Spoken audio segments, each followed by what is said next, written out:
এই আচারটার সাথে আমরা পরিচিত হই স্কুল গেটে। আজ সেই স্কুল গেটের আমড়ার আচার নিয়ে হাজির হয়েছি আপনাদের মাঝে। আমড়াতে আছে ভিটামিন সি, ফাইবার, মিনারেলস। এটি একটি অ্যান্টি অক্সিডেন্টযুক্ত ফল। ভিটামিন সি প্রচুর পরিমাণে পাওয়া যায় আমড়াতে। বর্ষার এই সময়ে প্রচুর আমড়া পাওয়া যায়। আজ আমি আমড়ার একটি রেসিপি নিয়ে হাজির হয়েছি।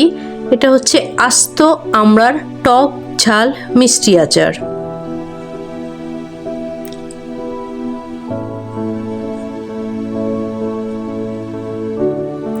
এই আচারটি সারা বছর জুড়েই কিন্তু সংরক্ষণ করা যায়। আমি এখানে বড় সাইজের 1 কেজি আমড়া নিয়ে নিয়েছি। সবুজ আমড়া দিয়েই আমড়ার আচার ভালো হয়, এজন্য সবুজ আমড়াই নিতে হবে। এখন আমি আমড়ার খোসাগুলো এমনভাবে ফেলবো যেন কিছুটা সবুজ অংশ থেকে যায়।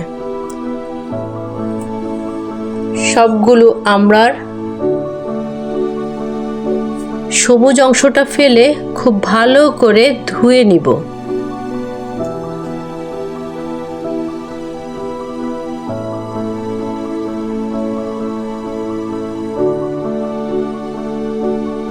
এরপর একটি টিস্যু পেপার অথবা টাওয়ালে আমড়াগুলোকে খুব ভালোভাবে পানিটা শুকিয়ে নিতে হবে, না হলে কিন্তু আমড়ার আচারটি সংরক্ষণ করা যাবে না।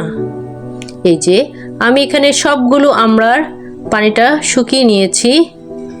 এখানে মশলার জন্য নিয়ে নিয়েছি আমি রাঁধুনি 5 ফোড়ন মশলা। এটি প্যাকেটজাত হওয়ায় এটার ফ্লেভারটা খুব ভালো আসে।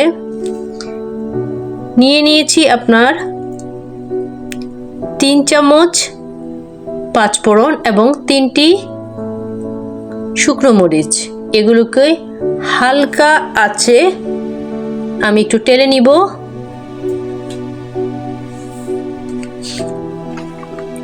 এই যে আমি মশলাগুলোকে গুঁড়ো করে এনেছি। এটা খুব মিহি হবে না, কিছুটা দানাদার রেখেই আমি মশলাটা গুঁড়ো করে এনেছি। এখন আমি আরেকটা মশলা তৈরিতে চলে যাব। এর জন্য দিয়ে দিব আপনার 2 চামচ সরিষা, 3 কোষ রসুন এবং 4টি কাঁচামরিচ। এই সবগুলো উপকরণকে ব্লেন্ড করে নিব। এটি শিলপাটাও পিষে নেওয়া যাবে। চলে যাব এখন আচার তৈরিতে। চুলায় একটি প্যান বসিয়ে দিয়ে দিব 1 কাপ পরিমাণে সরিষার তেল। আচার তৈরিতে অবশ্যই কিন্তু সরিষার তেল ব্যবহার করতে হবে। ফোড়নের জন্য দিয়ে দিব তেজপাতা 1টি, এলাচ 2টি, দারুচিনি 2 টুকরো এবং শুকনো মরিচ 2টি। আর দিয়ে দিব 1 চামচ মৌরি। সবগুলো উপকরণ দিয়ে একটু নেড়ে নিব। এরপর আমি যোগ করব যে মশলাটা আমি তৈরি করেছিলাম সেটি। চুলার আঁচ মিডিয়ামে রেখে মশলাটা একটু ভেজে নিব। এই পর্যায়ে দিয়ে দিব আমি 1 কাপ আখের গুড়। আখের গুড় দিয়ে তৈরি আচার আমার কাছে বেশি ভালো লাগে, এজন্য আমি আখের গুড় দিয়ে আচারটি তৈরি করছি। আপনারা চাইলে চিনি দিয়েও আচারটি তৈরি করে ফেলতে পারবেন।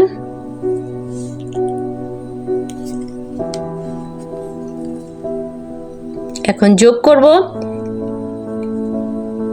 1 চামচ হলুদ গুঁড়ো, 1.5 চামচ লাল মরিচের গুঁড়ো, স্বাদ মতো লবণ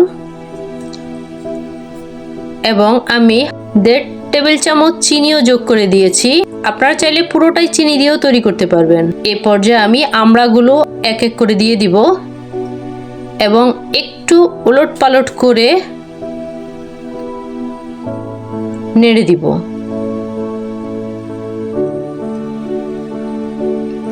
এখন যোগ করব আমি তেঁতুলের টক। দিয়ে দিব 1/2 কাপ তেঁতুলের টক। এটি যেহেতু টক ঝাল মিষ্টি আচার, এজন্য সমস্ত উপকরণগুলোই দিতে হবে। আর আমি যে 5 ফোড়নটা আপনার গুঁড়ো করে রেখেছি, এখন দিয়ে দিব 1 টেবিল চামচ আপনার 5 ফোড়ন। একত্রে সমস্ত 5 ফোড়ন দিয়ে দিব না, এখন কিছুটা যোগ করব, শেষে আবার কিছুটা পরিমাণে আচারে উপরে ঢেলে দিব। আমড়াগুলোর কালার কিন্তু একটু পরিবর্তন হতে শুরু করেছে এবং কিছুটা পরিমাণে নরম হয়ে এসেছে।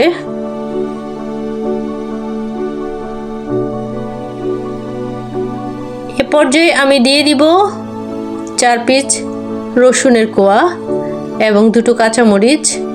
এটি অপশনাল, আপনারা চাইলে দিতে পারেন, না হয় স্কিপ করতে পারেন। আমার রসুনটা ভালো লাগে, এজন্য আমি আচারে কিছুটা রসুন যোগ করে দিই। আর দিয়ে দিব আপনার হোয়াইট ভিনেগার।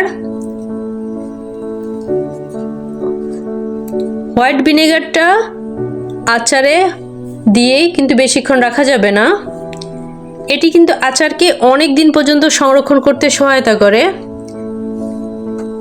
আবার চাইলে আচারকে বয়ামে ভরে আপনার রোদে শুকিয়েও কিন্তু অনেক দিন পর্যন্ত এটি সংরক্ষণ করা যায়। আমি এখন চলে আসব আচারটা সার্ভ করতে। আমার আচারটা কিন্তু সম্পূর্ণ রেডি হয়ে গেছে।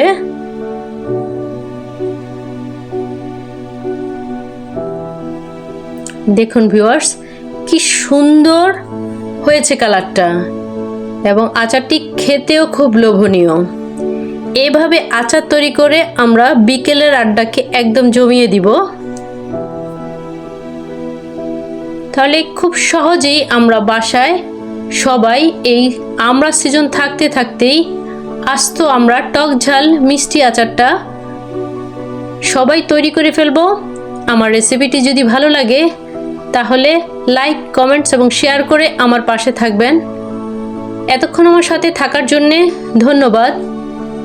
ওকে, আল্লাহ হাফেজ।